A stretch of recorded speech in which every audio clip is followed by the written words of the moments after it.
तो मैं आज गया था अपने गंजेड़ी दोस्तों के साथ कुछ बाहर, क्योंकि मेरा एग्ज़ाम था। एग्ज़ाम के आते टाइम मेरे को कुछ ऐसा अमृत तुल्य चीज़ दिखा जिससे मैं अपने आप को रोक नहीं पाया। तो बेसिकली ये चीज़ है ताड़ी, जो तुम लोग बहुत ही अच्छी तरीके से जानते हो। मेरे गंजेड़ी दोस्त ने एक घूँट मारी, उसके बाद मैंने एक घूँट मारी, लेकिन ये देखो ये भैया ने कितने बेहतरीन तरीके से ताड़ी को सजा के रखा था। हालाँकि मैं रोड पे ऐसे चलते राहगीरों से ऐसे सामान नहीं खरीदता, लेकिन मेरे को इस अमृत तुल्य ताड़ी की कदर थी, इसलिए मैंने इसको पिया और वहाँ से हम लोग नशे में धुत होके वहाँ से निकल गए। बेसिकली ताड़ी में बहुत ही ना की मात्रा में नशा होती है, लेकिन मैं कुछ गाड़ी के चलते-चलते कुछ ज़्यादा ही अपने आप को प्रभावित हो चुका था, इसलिए मैं कर क्या रहा हूँ मुझे भी समझ नहीं आता। देखो कैसा दिख रहा है मेरा शक्ल, जाने कहाँ आ गए हैं ऐसा लग रहा था। तो रास्ते में हमको दिखा बहुत ही अच्छी-अच्छी चीज़ें,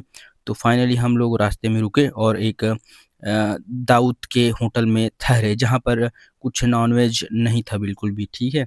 सादा भोजन आलू गुंडा जिसे बोलते हैं, और वड़ा और जलेबी और फाफड़ा ऐसी चीज़ें थी।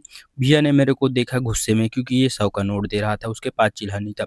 फाइनली कुछ खाने के लिए एक ऐसी चीज़ मैंने मँगाई जो तुम लोग एक्सपेक्ट नहीं कर पाओगे। ये था इडली, जो कि चावल का है, लेकिन मुझे को बिल्कुल भी पसंद नहीं आया, क्योंकि मैं इसको टेस्ट करने के लिए खाया। मेरा पर्स ₹50 पूरा का पूरा बर्बाद हो चुका था यहाँ पे सिंपली सी। मैंने इसको आधे घंटे तक ताड़ा, उसके बाद उसको अपने पेट को आराम देने के लिए उसको निगल गया।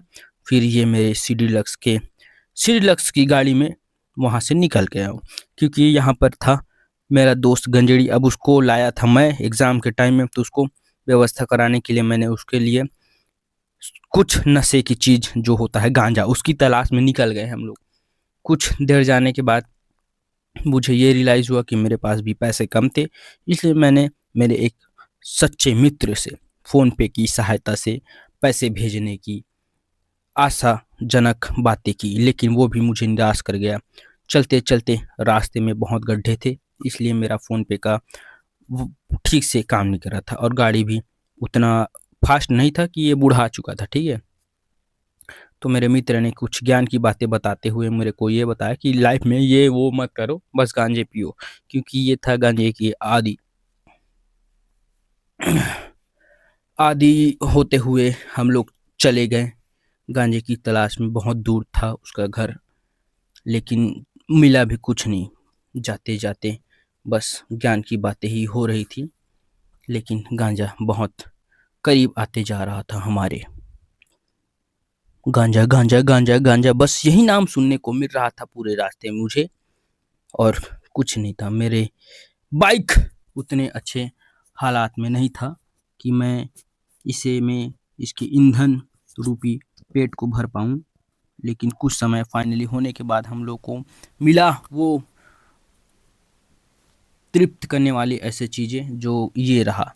इसमें बेसिकली इनको माल बिल्कुल भी पसंद नहीं आया, क्योंकि इसमें इसके जिसे बोलते हैं लंबा-लंबा नुकीले टाइप का वो रहता है, बहुत बड़ा-बड़ा वो, जो बिल्कुल भी अच्छा नहीं रहता। फाइनली इनको चरम सुख की प्राप्ति होने जा रही थी, तो ये लोग इसकी इस चरम सुख की प्राप्ति के लिए यहाँ पर आए, और मैं भी इनके साथ ज़बरदस्ती बैठा रहा, क्योंकि अगर मेरा काम में इन लोग गए हैं तो मेरे को भी कुछ साथ तो इनको देना पड़ेगा। एक था नशेड़ी और एक था गंजेड़ी, दोनों बहुत ही गहरे भाई थे देखो। और मेरा वो रहा सीडी डीलक्स का सस्ता सा गाड़ी। अब ये लोग करते क्या हैं, आधे घंटे से ये लोग मर रहे हैं, ठीक है। अब वो चीज़ आती है सामने फाइनली, जिसकी तुम लोग अभी तक से बहुत बुरी तरीके से तलाश में थे, ठीक है। तो कहाँ गया, शायद इन लोग फूंकते हुए दृश्य बहुत ही लेट से आया, लेकिन क्या करूँ।